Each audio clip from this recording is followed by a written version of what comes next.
जैसा है, पंच तत्व का बना हुआ, और उसमें जो आत्मा है वो भी एक जैसी है। तो शरीर भी हम हमारा और आपका एक जैसा ही है, आत्मा भी एक जैसी है। तो शरीर भाव से तुम परिचय लेते हो तो हमारा और तुम्हारा शरीर। फिर उदाहरण दिया ऐसे, जैसे एक कुम्हार होता ना, एक गड्ढे में से मिट्टी लेके आते हैं, एक कुएं में से जल निकालते हैं, और मिट्टी और जल को मिला करके और 100 मटके बनाए। तो 100 मटके में जल भी वही है, मिट्टी भी वही है, लेकिन 100 मटके बनाए एक जैसे। 100 मटके बना करके पका करके बेचने निकला, तो 100 घर की महिलाएं एक एक मटका खरीद करके अपने अपने घर ले गई। अब तो कोई खरीदता नहीं है मटका, अब तो फ्रीज में से निकालती है बोतल। और वो महिलाएं एक जैसे मटके 100 घर से 100 महिलाएं लेके एक कुएं पर, एक जलाशय पर जल लेने गई। उस जलाशय से उन्होंने जल भरा, तो एक ही कुएं का जल 100 मटके में भर दिया। कबीरा कुआ एक है, पनिहारिन अनेक, बर्तन सब न्यारे न्यारे, पर पानी सब में एक। कबीर ने कहा है सब बताओ, 100 एक ही कुएं का जल 100 मटकों में भर गया, तो जल 100 है कि एक है? जल एक ही है। एक ही धरती से गड्ढे से मिट्टी निकाल के 100 मटके बनाए, तो मिट्टी 100 है कि एक है? लेकिन वो 100 जगह विभाजित हो गई, तो मिट्टी भी एक जैसी 100 मटके बन गए। एक ही कुएं का जल। ये आत्मा परमात्मा का ज्ञान है, ध्यान देना, हमारा और आपका सबका है। अब तो शरीर भी सब एक ही मिट्टी का है, और जल रूपी आत्मा भी सब एक ही। अब वो महिलाएं बात करने लग गई। अब महिलाएं और बात न करें, ऐसा हो सकता है? वो पानी भरने जाती इसलिए कि 2 घंटे बातें करेंगे, सासू तो अपने घर में माला जाप।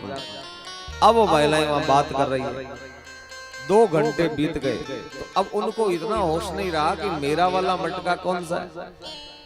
अब एक ने मटका उठाया तो उसने कहा ये मटका तो मेरा है। उसने कहा तुम्हारे मटके में नाम लिखा हुआ है, मेरा तुम्हारा एक जैसा है। उसने कहा ये मेरा है। उसने कहा तो सब में झगड़ा हो गया। अब कब किससे? तो कहते हैं माताएं सब काम में आगे रहती है, हर काम में आगे। दान पुण्य करने में माताएं सबसे आगे, मंदिर जाने में, पूजा करने में सबसे आगे, कथा सुनने में सबसे आगे, बातें करने में सबसे आगे, और लड़ाई करने में नंबर 1। अब झगड़ा हो गया तो एक मटके पे दूसरा मटका, दूसरे पे तीसरा, एक दूसरे पे पटकने लगे। ले तेरा मटका, ये उसने कहा ले तेरा मटका। अब बताओ 100 मटके थे, 100 मटके एक दूसरे पे पटक पटक के फोड़ दिया। तो क्या हुआ कि मिट्टी का ढेर हो गया। जो कुम्हार मिट्टी का भर के गाड़ी में लाए थे, वही मिट्टी का ढेर हो गया, और वो पानी मटकों में था वो बह करके ये गड्ढे में भर गया। अब बताओ उस मिट्टी के ढेर में से उन महिलाओं को कहेंगे तुम अपने मटके की मिट्टी अलग करो, तो वो कर सकती है?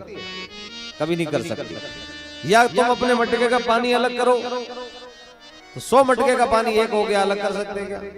नहीं कर सकते। इसी प्रकार से ज्ञान बताया है कि शमशान में आज तक हजारों मुर्दे हम जला चुके हैं।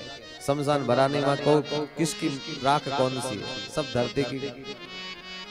आत्मा कहाँ गई? आत्मा अस्तित्व में लीन हो गई। तो न तो आत्मा अलग है और न शरीर अलग है। शरीर 2 मिट्टी राख है, शरीर 5 तत्व है। वायु वायु में जल, अग्नि अग्नि में चली जाती है, जल जल बन जाता है, पृथ्वी पृथ्वी में, आकाश आकाश में, 5 तत्व में विलीन हो जाता है शरीर। आत्मा परमात्मा के अस्तित्व में विलीन हो जाती है। न कोई मरता है न कोई जन्मता है। ये ज्ञान है। रवगुण से कहते हैं, जड़ भरत जी कहते राजन, इसीलिए तुम मुझे पूछते हो तुम कौन हो? जो तू है सोई मैं हूँ, जो मैं हूँ सोई तू है, या कोई दूसरा है ही नहीं। जब ये ज्ञान दिया राजा रवगुण तो चरण पकड़ लिए महाराज। इसलिए राजा रवगुण ऐसे तुम सत्संग में जाओगे, कई जन्म तक जाते रहो, तुम्हें ज्ञान नहीं होगा जब तक अहंकार मुक्त होके नहीं जाओगे। अपना देह का अभिमान छोड़ के तब तुम्हें सच्चा ज्ञान होगा। और वो अहंकार मुक्त कैसे होगा? बिनु महत पाद रजो विषेक।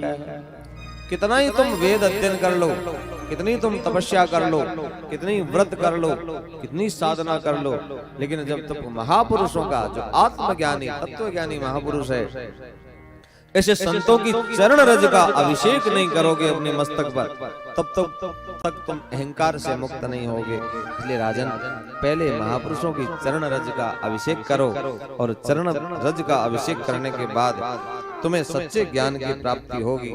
ऐसे जड़ भरत जी के चरण पकड़ लिए राजा राहुगण ने। मैं धन्य हो गया आपको पा करके, मेरा जिंदगी सफल हो गया महाराज। और इस सुंदर भजन गाया है,